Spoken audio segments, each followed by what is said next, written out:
Hi everyone, this is Anam. Welcome to PhD jobs and admission. आज का हमारा lecture एक बहुत इंपॉर्टेंट लेक्चर होने वाला है बिकॉज आज के इस लेक्चर में मैंने रिसर्च मेथोडोलॉजी से रिलेटेड कुछ इंपॉर्टेंट एमसीक्यूज आपके साथ डिस्कस करा है, Hindi as well as in English. याद रखिएगा, आज के इस लेक्चर में हम छत्रपति शाहू जी महाराज जो कि कानपुर की यूनिवर्सिटी है, इस यूनिवर्सिटी से रिलेटेड मैंने रिसर्च मेथोडोलॉजी के एमसीक्यूज आपके साथ डिस्कस करे हैं। इंपॉर्टेंट एमसीक्यूज है, आप इस वीडियो को एंड तक जरूर देखिएगा जिससे कि आपको समझ में आ जाएगा कि किस तरीके से आपको क्वेश्चंस को सॉल्व करना है। मैं आपको बता दूं कि छत्रपति शाहू जी महाराज यूनिवर्सिटी जो कि कानपुर की यूनिवर्सिटी है, जिसका जो पीएचडी एंट्रेंस एग्जामिनेशन होता है ये दो पार्ट्स में डिवाइडेड होता है, part A and part B. आपका जो पार्ट ए होता है ये हर एक कैंडिडेट्स के लिए कॉमन होता है और पार्ट ए आपका 50% रिसर्च मेथोडोलॉजी पर बेस्ड होता है, जिसमें आपको 50 एमसीक्यूज पूछे जाते हैं रिसर्च मेथोडोलॉजी से रिलेटेड। याद रखिएगा, आपकी प्रिपरेशंस के लिए हमने रिसर्च मेथोडोलॉजी का कंप्लीट कोर्स लॉन्च करा है, जिसमें हम आपको video lectures, notes, mock test provide करते हैं। हर एक एक टॉपिक पर आपको मॉक टेस्ट मिलता है एंड रिवीजन पीडीएफ भी मिलती है, जिसे हम कहते हैं 1000+ प्रैक्टिस एमसीक्यूज पीडीएफ। ये आपका रिवीजन का काम करती है। मैं आपको गारंटी देती हूँ हमारे इसी कंटेंट से आपको एग्जाम में क्वेश्चंस पूछे जाएंगे। अब प्रीवियसली जो भी पीएचडी एंट्रेंस एग्जामिनेशन हुए थे उनमें कई स्टूडेंट्स का हमें फीडबैक आया है कि हमारे इसी कंटेंट से उनको डायरेक्टली क्वेश्चंस पूछे गए थे। याद रखिएगा, हमारे इस कंटेंट को परचेस करने के लिए स्क्रीन पर जो आपको नंबर नजर आ रहा है उस पर आपको हमें व्हाट्सएप के थ्रू ही कांटेक्ट करना है, नॉर्मल कॉल इस नंबर पर नहीं लगेगा। और आप हमारे ऐप पर भी जाके सारे स्टडी मटेरियल को एक्सेस कर सकते हो और ऐप को एक्सेस करने के लिंक हमने डिस्क्रिप्शन बॉक्स में प्रोवाइड कर रखी है। वहां से डायरेक्टली जाकर हमारे ऐप पर स्टडी मटेरियल को एक्सेस कर सकते हो। Let's begin with the video. हमारे इस रिसर्च मेथोडोलॉजी के कोर्स में हम आपको full syllabus video lectures, notes, 10 full syllabus mock test, 1000+ practice MCQs PDF provide करेंगे in both language, Hindi as well as in English.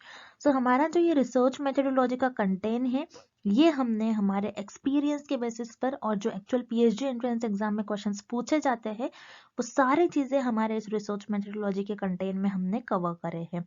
आपको हमारा, अगर आप कोर्स परचेस करोगे, अगर आप हमारा कोर्स फॉलो करोगे तो आपको कुछ इस तरीके से हमारे रिसर्च मेथोडोलॉजी के कंटेंट में आपको प्रिपरेशन करना है कि आपको हमारे जो नोट्स है और जो मॉक टेस्ट को एक वीक में कवर कर लेना है। और ये जो 1000+ एमसीक्यूज पीडीएफ है, 1000+ एमसीक्यूज पीडीएफ ये आप आपके एज अ रिविजन के तौर पर यूज कर सकते हो। आप आपके एग्जाम के एक दिन पहले, और अगर आप आपके एग्जाम के इवन 4 to 5 आवर्स पहले भी इसको एक बार रीड कर कर चले जाओगे तो आप एग्जाम में इजीली क्वेश्चंस को मार्क कर आ जाओगे। मैं आपको गारंटी देती हूँ कि हमारे इसी रिसर्च मेथोडोलॉजी के कंटेंट से आपको एग्जाम में क्वेश्चंस पूछे जाएंगे। हमारे जो स्टूडेंट्स हैं, हमारे जो बैच के स्टूडेंट्स हैं, उन कई स्टूडेंट्स का फीडबैक है कि उनको हमारे इस रिसर्च मेथोडोलॉजी के कंटेंट से डायरेक्टली एग्जाम में 10 to 12 क्वेश्चंस पूछे गए थे। हमारे इस स्टडी मटेरियल को परचेस करने के लिए आपको इस नंबर पर हमें व्हाट्सएप के थ्रू कॉन्टैक्ट करना है। याद रखिए, आपको व्हाट्सएप के थ्रू ही हमें कॉन्टैक्ट करना है। और आप अगर मैसेज करते हो, मैसेज करने के विदिन 15 to 20 मिनट्स में आपको सारा स्टडी मटेरियल प्रोवाइड कर देंगे। और आप हमारे ऐप को भी डाउनलोड कर सकते हो जो कि है ग्लोबल ऑनलाइन ऐप। इस ऐप पर आपको 1 मंथ की वैलिडिटी मिलेगी और अगर आप ऐप पर जाते हो तो आपको डायरेक्टली वहां पर सारा कंटेंट इजीली अवेलेबल हो जाएगा। और ऐप को डाउनलोड करने के लिंक मैंने डिस्क्रिप्शन बॉक्स में प्रोवाइड कर रखी है। वहां से आप हमारे ऐप को एक्सेस कर सकते हो।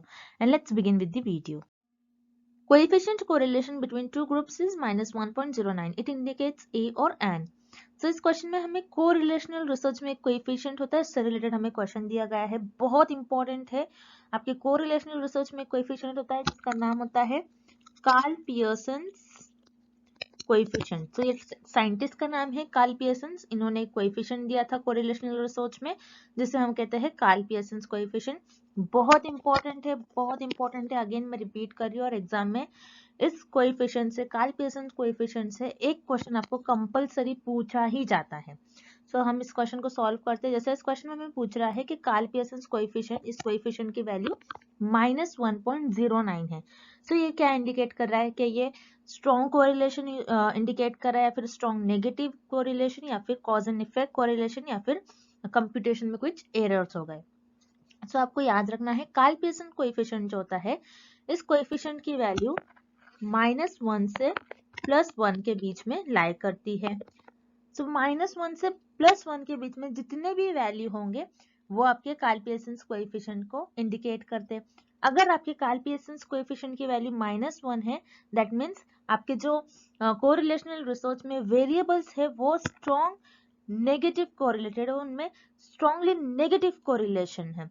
अगर आपके कार्ल-पियर्सन कोएफिशिएंट की वैल्यू +1 है, दैट मीन्स आपके जो कोरिलेशनल रिसर्च है, कोरिलेशनल रिसर्च में आपके जो वेरिएबल्स होते हैं उनके बीच में स्ट्रॉन्ग पॉजिटिव कोरिलेशन होगा। और अगर आपके कार्ल-पियर्सन कोएफिशिएंट की वैल्यू 0 होती है, दैट मीन्स आपके जो वेरिएबल्स है, वेरिएबल्स के बीच में कोई भी रिलेशन नहीं है। सो यही इंडिकेट करता है आपका कार्ल-पियर्सन कोएफिशिएंट। और यहाँ पर हमें कोएफिशिएंट की वैल्यू -1.09 यानी -1 से ज्यादा दिया गया है। सो ऐसी कोई वैल्यू कार्ल-पियर्सन कोएफिशिएंट में लाई नहीं करती है। तो यहाँ पर आपकी -1.09 वैल्यू आ रही है, मतलब आपसे कुछ मिस्टेक्स हुई है कुछ कंप्यूटेशन में। अगर आपने जो आपके पास डेटा आया है, आपने जो डेटा कलेक्ट करा है, आप उसको कंप्यूट कर रहे हैं, मतलब आप उस डेटा को प्रॉपर अरेंज कर रहे हो, आप उसको टेबुलेशन मोड में फिक्स कर रहे हो। अब जैसे भी आपके पास डेटा आ रहा है उसको आप कंप्यूट कर रहे हो, तो कंप्यूटेशन में आपसे हो सकता है कुछ मिस्टेक्स हो गई हो, जिसे हम कहते हैं एरर्स इन कंप्यूटेशन। सो यहाँ पर आपका ऑप्शन डी राइट हो जाएगा। इस क्वेश्चन का आंसर आपका ऑप्शन डी हो जाएगा। Next, the type of error in which research study over which the researcher has no control is called. So इस क्वेश्चन में पूछ रहा है कि रिसर्च में एक ऐसा एरर, ऐसे टाइप का एरर जिस पर रिसर्चर का कोई कंट्रोल नहीं है, तो उस एरर को हम क्या कहेंगे? क्या उस एरर को हम टाइप 1 एरर कहेंगे, या फिर टाइप 2 एरर, या फिर रैंडम एरर कहेंगे?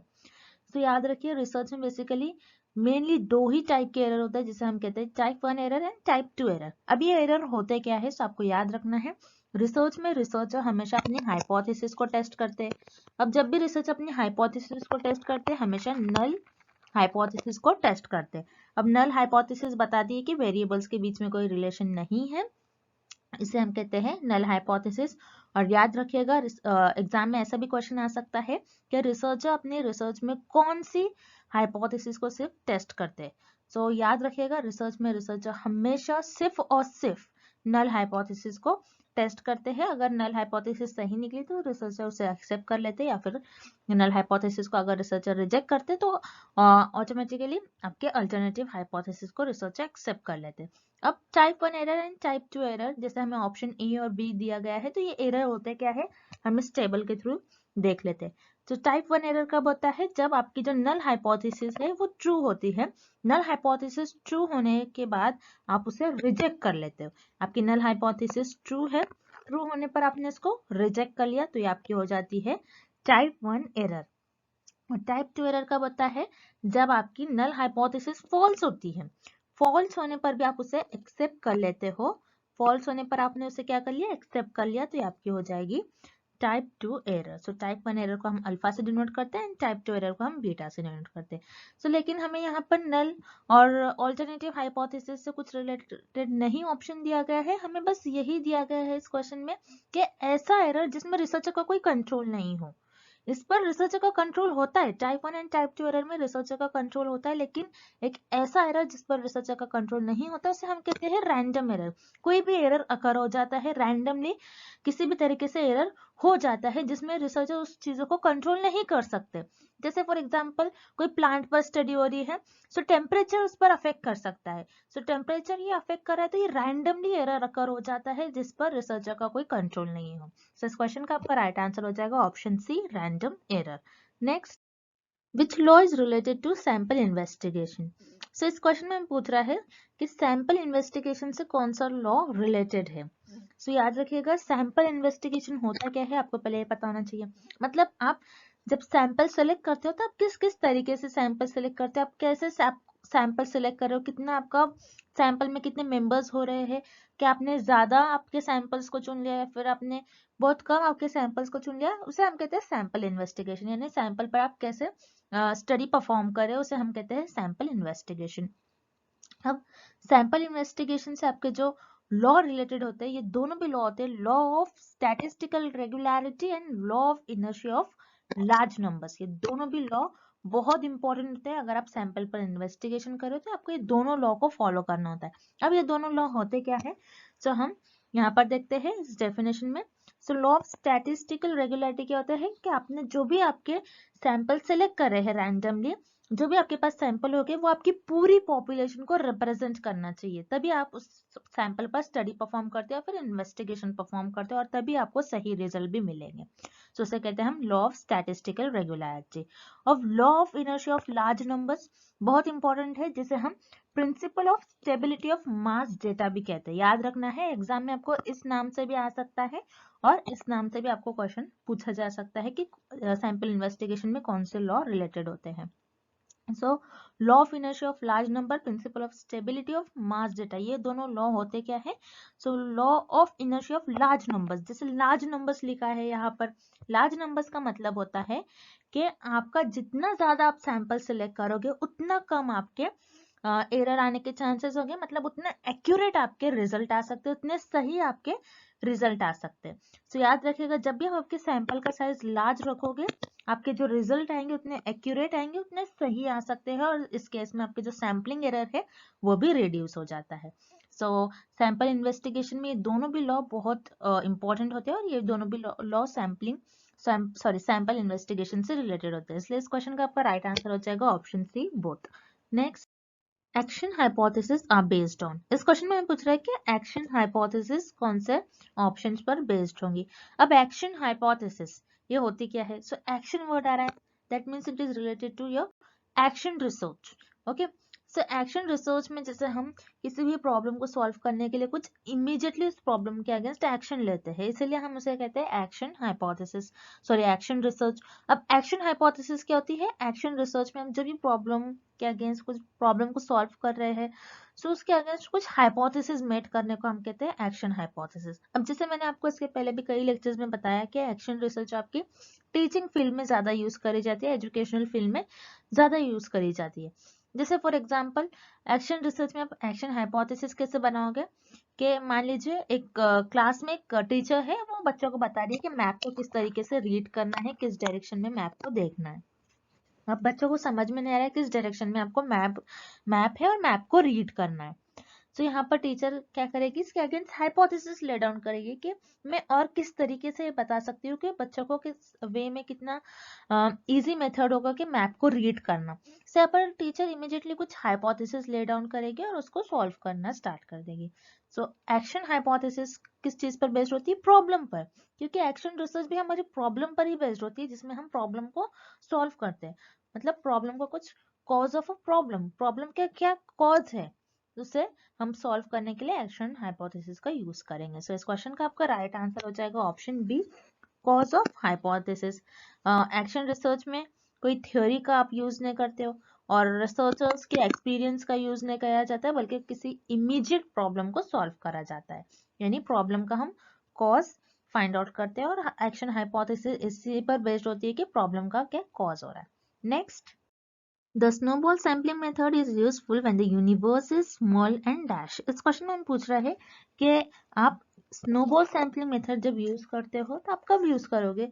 जब आपकी यूनिवर्स स्मॉल होती है, और क्या होती है आपकी यूनिवर्स? क्या स्कैटर्ड होती है, स्पेसिफिक होती है, जनरल होती है, या फिर कॉन्सेंट्रेटेड होती है? तो हम पहले देखते हैं कि स्नोबॉल सैम्पलिंग क्या होती है। तो स्नोबॉल सैम्पलिंग जिसमें रिसर्चर का बहुत ज्यादा इंपॉर्टेंट रोल रिसर्चर नहीं प्ले करते, यहाँ पर आपके जो रिस्पोंडेंट होते हैं ये इंपॉर्टेंट रोल प्ले करते हैं। तो यहाँ पर जैसे मान लीजिए ये रिसर्चर है, रिसर्चर को स्टडी करना है पर्टिकुलर जो सिटी है, उस सिटी में रहने वाले जो पर्सन है, कितने पर्सन ड्रग कंज्यूम करते हैं।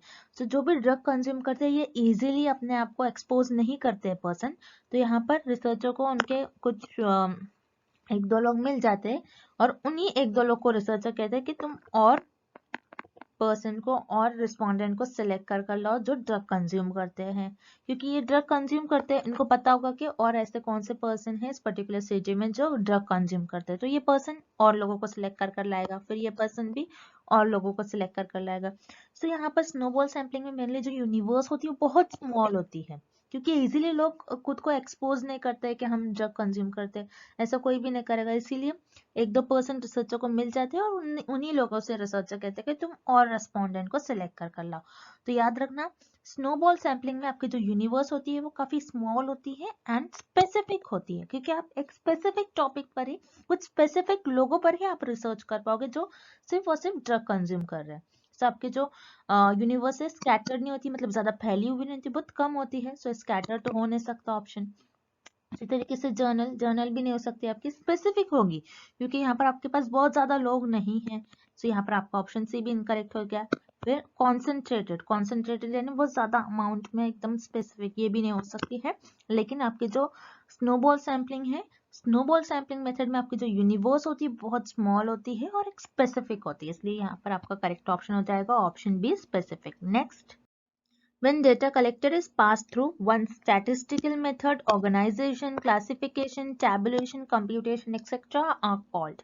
इस क्वेश्चन में पूछ रहा है, आपने एक डेटा कलेक्ट कर लिया, फॉर एग्जांपल उस डेटा पर आपने एक स्टैटिस्टिकल मेथड अप्लाई करा, मतलब आपने उस डेटा का मीन निकाला होगा, उसका मीडियन, मोड, उसका स्टैंडर्ड डिविएशन निकाला, देन उसको ऑर्गेनाइज किया आपने, उसको सिस्टमैटिकली उसको प्लेस किया, देन उसको आपने क्लासीफाई करा, जिस ग्रुप में उस डेटा को होना चाहिए वहां पर आपने प्रॉपर उसको अरेंज कर दिया, देन टैबुलेशन कर दिया, मतलब आपने टेबल में उस डेटा को फिल कर दिया, एंड देन लास्ट आपने कंप्यूट कर दिया वैल्यूज को। सो उसे हम क्या कहते हैं, उस डेटा को। सो याद रखना, जब भी आपके पास जो डेटा मिल रहा है आप उस पर कुछ अप्लाई कर रहे हो, जैसे स्टैटिस्टिकल मेथड, उसको ऑर्गेनाइज कर रहे हो, उसको क्लासीफाई कर रहे हो, तो उससे हम कहते हैं कोई प्रोसेस डेटा होता है, क्योंकि आप उस डेटा पर कुछ काम कर रहे हो। तो उस डेटा को बोलेंगे हम एक प्रोसेस डेटा। उसको आपने एक प्रॉपर वे में जो इन्फॉर्मेशन लग रही है आपने सिर्फ उतना ही रखा, जो अननेसेसरी इन्फॉर्मेशन है उसको आपने डिलीट कर दिया, तो उसे हम कहेंगे वो एक प्रोसेस डेटा हो जाएगा। अब रॉ डेटा क्या होता है, रॉ डेटा वो होता है जो एक ओरिजिनल डेटा हो या फिर अनऑर्गेनाइज डेटा हो, मतलब ऐसा डेटा जो आप मान लीजिए आपने सैंपल पर स्टडी परफॉर्म किया और सैंपल से आपको जो डेटा मिल रहा है आप उसे बोलोगे ओरिजिनल डेटा, क्योंकि यहाँ पर आपने उस डेटा को ना ही आपने उसका स्टैटिस्टिकल मेथड से कुछ अपने मीन मीडियन निकाला उसका, ना उसको ऑर्गेनाइज किया, ना आपने उसको क्लासीफाई किया, बस आपको एक डेटा मिल गया सैंपल से। सो वह एक ओरिजिनल डेटा अगर अनऑर्गेनाइज्ड होगा, जिसका आपने उसको कुछ ऑर्गेनाइज नहीं किया, उस पर कुछ मेथड्स ने अप्लाई किए, उसको क्लासीफाई नहीं किया, तो उसे हम कहते हैं एक रॉ डेटा। सो रॉ डेटा और अनऑर्गेनाइज्ड डेटा इस क्वेश्चन का आंसर नहीं होगा। उसी तरीके से option D is personal data. Personal data क्या होता है, जो आपका खुद का डेटा हो, जैसे मान लीजिए फॉर एग्जांपल आपका नेम, सरनेम, आपका एड्रेस, सो ये सारे आपके पर्सनल डेटा हो जाएगा। सो पर्सनल डेटा को आप ना ही उस पर आप स्टैटिस्टिकल मेथड अप्लाई कर सकते हो, ना ही उसको ऑर्गेनाइज कर सकते हो, तो यहाँ पर ऑब्वियसली आपका ऑप्शन डी भी इनकरेक्ट हो जाएगा और इस क्वेश्चन का आपका राइट आंसर हो जाएगा option B, process data. Next, questionnaire should have following number of questions. इस क्वेश्चन में हमें पूछा जा रहा है क्वेश्चनर जो होता है, जो कि आपका एक डेटा कलेक्शन टूल होता है, तो क्वेश्चनर में कितने नंबर ऑफ क्वेश्चंस पॉसिबल हो सकते हैं या फिर कितने number of questions generally questionnaire में प्रेजेंट हो सकते हैं। सो याद रखिएगा, बहुत इंपॉर्टेंट क्वेश्चन है एग्जाम में। डेटा कलेक्शन टूल्स जैसे क्वेश्चनर्स, इंटरव्यू, ऑब्जर्वेशंस, ये जो आपकी डेटा कलेक्शन टूल्स है, इन पे आपको कंपलसरी 1 और 2 क्वेश्चंस पूछे ही जाते हैं। बहुत इंपॉर्टेंट टॉपिक है, इस पर कंपलसरी आपको क्वेश्चन पूछा जा सकता है। अब क्वेश्चनर है, क्वेश्चनर क्या होता है, एक लिस्ट ऑफ क्वेश्चंस, जिसमें एक लिस्ट होती है, उसमें सारे रिसर्चर क्वेश्चंस प्रोवाइड कर देते हैं और रिसर्चर जो रिस्पोंडेंट्स है उस रिसर्चर के आंसर्स का रिस्पॉन्स करते हैं। सो क्वेश्चन क्या होते हैं, ये स्ट्रक्चर्ड क्वेश्चन होते हैं, रिसर्च पहले से ही इनको डिसाइड कर लेते हैं क्वेश्चंस को, और जो आपके रिस्पोंडेंट है उनको बस यहाँ पर रिस्पॉन्स करना होता है। सो याद रखिएगा, क्वेश्चनर जो होते हैं, क्वेश्चनर्स में ना 20 क्वेश्चंस होते हैं, ना 30, ना 40, मतलब क्वेश्चनर में जरूरी नहीं है कि आप सिर्फ और सिर्फ 10 ही क्वेश्चंस पूछ सकते हो आपके रिस्पोंडेंट से, या फिर सिर्फ आप 30 क्वेश्चंस पूछ सकते हो, ऐसा कोई स्पेसिफिक नंबर नहीं होता है। आपकी नीड के अकॉर्डिंग आपको चाहिए कि आपका जो सर्वे है, सर्वे में आपकी नीड के अकॉर्डिंग चाहिए, मतलब आपको ज्यादा क्वेश्चंस पूछना है, आपका जो ज्यादा डेटा आपको कलेक्ट करना है, तो आप ज्यादा क्वेश्चंस भी पूछ सकते हो, जैसे 50 पूछ लिया आपने, 100 भी पूछ सकते हो आप, 200 भी पूछ सकते हो, तो अनलिमिटेड क्वेश्चंस भी पूछ सकते हो आप आपके क्वेश्चनर्स में। तो यहाँ पर कोई आपके पास स्पेसिफिक नंबर नहीं होता है कि आपको सिर्फ 30 पूछना है, 40 पूछना है, तो आप आपके नीड के अकॉर्डिंग पूछ सकते हो। सो इस क्वेश्चन का आपका राइट आंसर हो जाएगा according to need of survey. Next, What distinguishes the experimental method from the quasi-experimental method? इस क्वेश्चन में भी पूछ रहा है कि experimental method और quasi-experimental method में डिफरेंस क्या होता है। तो बहुत इंपॉर्टेंट क्वेश्चन है ये क्वेश्चन। मैं आपको बता दूं, कई पीएचडी एंट्रेंस एग्जामिनेशन में सेम क्वेश्चन बहुत बार पूछा गया है, डिफरेंट पीएचडी एंट्रेंस एग्जामिनेशन में। और मैं आपको बता दूं, आपके एग्जाम में experimental method, quasi experimental method, और जैसे एक्सपेरिमेंटल मेथड्स में और एक्सपेरिमेंटल रिसर्च में आपके पास वेरिएबल्स होते हैं, इंडिपेंडेंट वेरिएबल, डिपेंडेंट वेरिएबल और मॉडरेटिंग वेरिएबल और नेक्स्ट होता है कंफाउंडिंग वेरिएबल। सो इन वेरिएबल्स पर आपको कंपलसरी क्वेश्चन पूछा जाएगा और एक्सपेरिमेंटल और क्वाजी एक्सपेरिमेंटल रिसर्च से क्वेश्चन कंपलसरी पूछा जाता है। सो अब मैं बता दूं आपको, एक्सपेरिमेंटल मेथड और क्वाजी एक्सपेरिमेंटल मेथड में जो सेम चीजें होते हैं, जिनमें इन दोनों में डिफरेंस नहीं होता है, जो सिमिलर चीजें होते हैं, वो होती है साइंटिफिक स्टेटस, यानी आप साइंटिफिक वे से आपकी स्टडी परफॉर्म करते हो, साइंटिफिक वे से रिसर्च करते हो, उसमें आप साइंटिफिक थियोरीज, साइंटिफिक प्रिंसिपल्स का यूज करते हो, सिस्टमैटिक मैनर में आप आपके रिसर्च परफॉर्म करते हो। उसी तरीके से option B, existence of independent variable, experimental method और क्वाजी एक्सपेरिमेंटल मेथड, ये दोनों में भी आपके इंडिपेंडेंट वेरिएबल एग्जिस्ट करते हैं, प्रेजेंट होते हैं।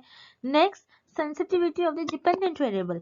सो एक्सपेरिमेंटल मेथड और क्वाजी एक्सपेरिमेंटल मेथड में आपका जो डिपेंडेंट वेरिएबल था, आप बेसिकली इसको ऑब्जर्व करते हो, दोनों में आपका इंडिपेंडेंट डिपेंडेंट वेरिएबल का रोल सेम ही प्ले होता है दोनों भी मेथड में। सो यहाँ पर आपका ऑप्शन ए, बी एंड सी, ये तीनों भी इनकरेक्ट हो जाएगा, क्योंकि ये तीनों भी ऑप्शंस में आपको एक्सपेरिमेंटल मेथड और क्वाजी एक्सपेरिमेंटल मेथड के डिफरेंस नहीं दिए हैं, बल्कि ये तीनों भी ऑप्शन में इन दोनों मेथड्स की सिमिलैरिटीज आपको दी गई है। अब जो डिफरेंस होता है आपके एक्सपेरिमेंटल मेथड और क्वाजी एक्सपेरिमेंटल मेथड में, ये होता है कि आपके जो आप रैंडम असाइन करते हो पार्टिसिपेंट्स को, ये रैंडमली आप असाइन नहीं कर सकते आपके क्वाजी एक्सपेरिमेंटल मेथड में।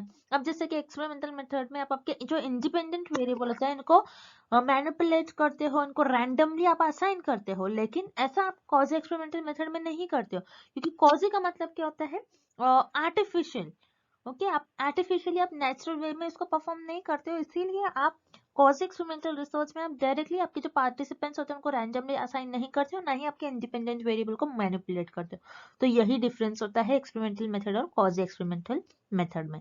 सो इस क्वेश्चन का आपका राइट आंसर हो जाएगा option D, the random assignment of participants to conditions. Next, dash is the way to solve the research problem in a systematic way. इस क्वेश्चन में हमें पूछ रहा है कि हमें दिए गए ऑप्शन में से कौन सा एक ऐसा ऑप्शन है जिसमें हम हमारी जो रिसर्च की प्रॉब्लम होती है उसे हम एक सिस्टमैटिक वे में सॉल्व करते हैं। यानी मान लीजिए आपकी कुछ रिसर्च की प्रॉब्लम है, XYZ आपकी कुछ रिसर्च की प्रॉब्लम है, यहाँ पर अपने इस प्रॉब्लम को आपको सॉल्व करना है, तो आप क्या करते हैं, सिस्टमैटिक मैनर में आपको रिसर्च की प्रॉब्लम आप सॉल्व करते हो। आप आपकी रिसर्च की प्रॉब्लम कैसे भी जिगजैग मैनर में सॉल्व करोगे तो आप अभी कभी रिसर्च ही नहीं कर पाओगे, क्योंकि आपकी जो रिसर्च होती है ये 1 और 2 मंथ्स की नहीं होती, आपकी रिसर्च आपको 3 to 6 years तक आपकी रिसर्च चलती है। तो आपको एक सिस्टमैटिक वे में आपको रिसर्च को परफॉर्म करना होता है, या फिर आपके रिसर्च की जो प्रॉब्लम होती है उसको सॉल्व करना होता है। तो ऐसा सिर्फ और सिर्फ आप रिसर्च मेथोडोलॉजी में करते हैं।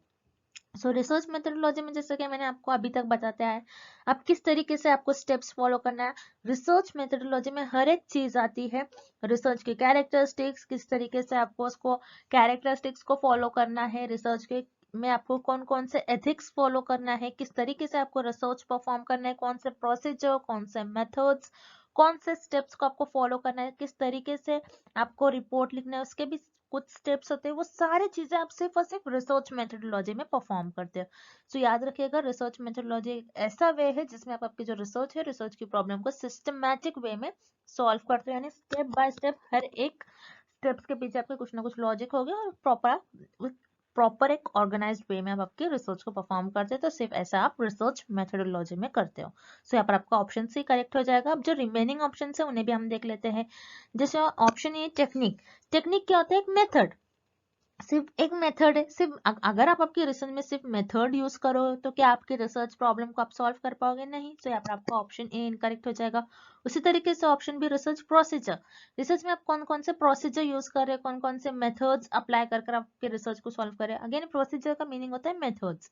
सो रिसर्च में सिर्फ आप मेथड्स यूज करोगे तो आप आपकी रिसर्च की प्रॉब्लम कभी सॉल्व नहीं कर पाओगे। तो यहाँ पर आपका ऑप्शन बी इनकरेक्ट हो जाएगा। उसी तरीके से ऑप्शन डी, रिसर्च प्रोसेस। सिर्फ आप आपके रिसर्च के प्रोसेस, यानी आप रिसर्च के कुछ जैसे 7 to 8 स्टेप्स है, उन्हीं स्टेप्स को, उन्हीं प्रोसेस को अगर परफॉर्म करोगे तो क्या आप आपकी रिसर्च की प्रॉब्लम सॉल्व कर पाओगे, ये भी हम नहीं कह सकते। सो यहाँ पर आपका ऑप्शन डी भी इनकरेक्ट हो जाएगा। सो यहाँ पर आपका करेक्ट ऑप्शन हो जाएगा रिसर्च मेथोडोलॉजी, क्योंकि रिसर्च मेथोडोलॉजी एक ऐसा वे है जिसमें आप आपकी रिसर्च की प्रॉब्लम को सिस्टमैटिक वे में सॉल्व करते हो। Next, written documents, newspapers, diaries, letter, trip description, etc. are the source of information used in. So इस क्वेश्चन में हमें पूछ रहा है कि आपके पास कुछ written documents है, जैसे newspaper, diaries, letters, trip descriptions. So ये सारे जो सोर्सेज है, इन सोर्सेज से आपको जो इन्फॉर्मेशन मिलेगी, आप कौन से मेथड में इन सोर्सेज की इन्फॉर्मेशन को यूज करोगे। सो याद रखिएगा, जैसे हिस्टोरिकल रिसर्च में, हिस्ट्री में भी आप जैसे पढ़ते हैं, आपके पास सारा पुराना डेटा होता है, यानी पास्ट में जो भी फेनोमेना अकर होता है उसको बताया जाता है। उसी तरीके से जैसे यहाँ पर आप देख रहे हो न्यूज़पेपर, डायरीज, लेटर, यहाँ पर आपका जो सोर्स ऑफ इंफॉर्मेशन ये सेकेंडरी होता है, यानी ये ऑलरेडी अवेलेबल डेटा होता है। सो जो ऑलरेडी अवेलेबल डेटा होता है ये हिस्टोरिकल मेथड में आप यूज करते हो। यानी हिस्टोरिकल रिसर्च में क्या होता है, जैसे पास्ट में जो हिस्ट्री हैपेंस होती है, जैसे वर्ल्ड वॉर, इंडियन हिस्ट्री, ये सारी जो हिस्ट्री होती है सारी आपको हिस्ट्री बुक में देखने मिलती है। तो वही होता है आपका हिस्टोरिकल मेथड। हिस्टोरिकल मेथड में ऑलरेडी जो अवेलेबल सोर्सेस है उसी का यूज करा जाता है, उसको एनालाइज किया जाता है और ये देखा जाता है कि प्रेजेंट में इसका कुछ यूज होता है या फिर यूज है या फिर नहीं है। सो यहाँ पर ये जो डेटा है, ये जो सोर्सेस से आपको इन्फॉर्मेशन मिल रहा है, आप ये हिस्टोरिकल मेथड में यूज करोगे। अब रिमेनिंग ऑप्शंस में हम देख लेते हैं, जैसे case study method. Case study method में क्या होता है, आप 4 to 5 पीपल का ग्रुप बना लेते हैं और एक पर्टिकुलर टॉपिक चूज कर लेते हैं, एक स्पेसिफिक टॉपिक चूज कर लेते हो और उस पर आप डिस्कशन कर लेते हो। जैसे मान लीजिए आपको कोई न्यू टॉपिक, आपको जैसे मान लीजिए आपको कोई न्यू फोन लॉन्च करना है, तो उस फोन के बारे में आप उस पर्टिकुलर ग्रुप में 4 to 5 ग्रुप में आप 4 to 5 लोगों के बीच में आप उस टॉपिक को डिस्कस करोगे। सो यहाँ पर केस स्टडी मेथड से आपके पास जो भी डेटा आपको मिलेगा, जो भी इंफॉर्मेशन मिलेंगी, एक न्यू मिलेगी। सो यहाँ पर आप केस स्टडी मेथड में पुरानी इंफॉर्मेशन नहीं यूज कर सकते। इसी तरीके से स्टैटिस्टिकल मेथड क्या होता है, जिसमें आप कोई मैथमेटिकल फॉर्मूलाज परफॉर्म कर कोई सॉल्व करते हैं, सोल्यूशंस फाइंड आउट करते हैं। जैसे किसी का मीन निकालोगे, पॉपुलेशन से इंफॉर्मेशन मिल रही है, उसका मीन निकालोगे, मीडियंस का, स्टैंडर्ड डिविएशन। सो ये सारे आपके मैथमेटिकल से रिलेटेड टर्म्स है। सो स्टैटिस्टिकल मेथड में भी आप न्यू इंफॉर्मेशन जनरेट करते हो। यहाँ पर आपका ऑप्शन सी इनकरेक्ट हो जाएगा। उसी तरीके से ऑप्शन डी इवैल्यूएशनरी मेथड। इवैल्यूएशनरी मेथड क्या होता है, जिसमें लिविंग ऑर्गेनिजम्स के बारे में स्टडी की जाती है, उनके जो भी प्रॉब्लम्स होते हैं उनको सॉल्व करने के लिए इवैल्यूएशनरी मेथड का यूज करा जाता है। जैसे जीन्स हो गए, ऑफस्प्रिंग्स, जीन्स, पेरेंट्स से कुछ प्रॉब्लम आ रही है, सो ये सारी चीजें जो होती है ये इवोल्यूशनरी मेथड में यूज करी जाती है। ज्यादा करके बायोलॉजी फील्ड से ज्यादातर रिलेटेड होती है। सो यहाँ पर हम प्रॉब्लम्स को सॉल्व करते हैं। सो ऑब्वियसली यहाँ पर आपका ऑप्शन डी इनकरेक्ट हो जाएगा और इस क्वेश्चन का आपका राइट आंसर हो जाएगा option A, historical method. And thank you for watching this video. Good luck with your preparation and see you tomorrow with another video.